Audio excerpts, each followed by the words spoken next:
it's very clear that the Internal Revenue Service is prohibited under the law from willful misuse of provisions of Section 6103 for the purpose of concealing information from a congressional inquiry.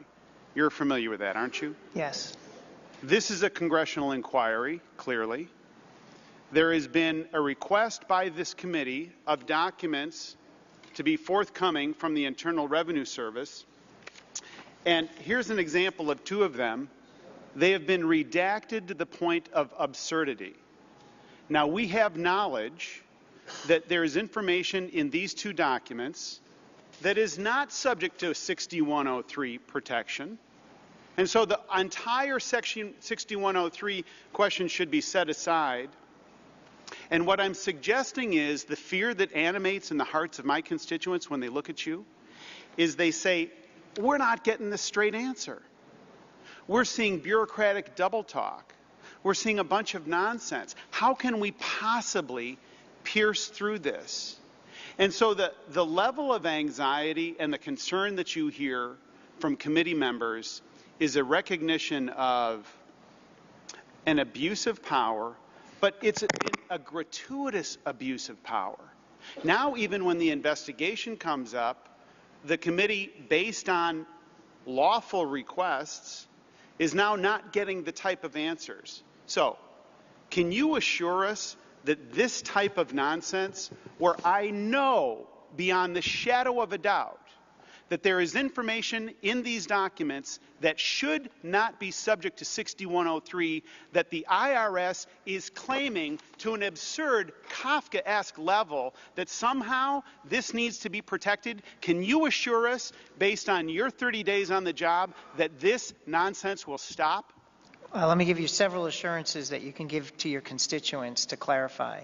The first assurance I would give is that the information that you're holding in your hand is not being held just by the IRS. We have submitted all the information, minus all those black lines and those redactions, to the chairman of this committee. So the notion and the implication that that information is being held just in the IRS is incorrect. But Mr. Werfel, you know the law. You know that when it's cloaked in 6103, we're prohibited under the law from revealing that. So you've got to release this information so that it can be publicly discussed. That's exactly what the statute speaks to. And let me get to my second point, and because I want to address each of those points. I just want to make sure that the public understood that that information resides with this committee and the Senate Finance Committee. The second reassurance is that there's a tension here. But you didn't answer the question. We have a response response. To the cloaking of 6103. I will answer the question. You are not releasing the information pursuant to 6103.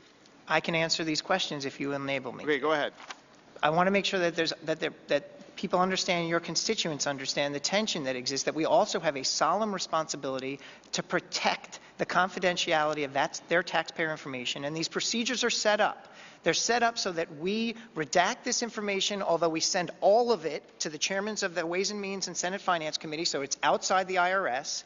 And to the extent that there is a notion and a concern that there's over-redaction, and that's something that we need This is junk. This is junk.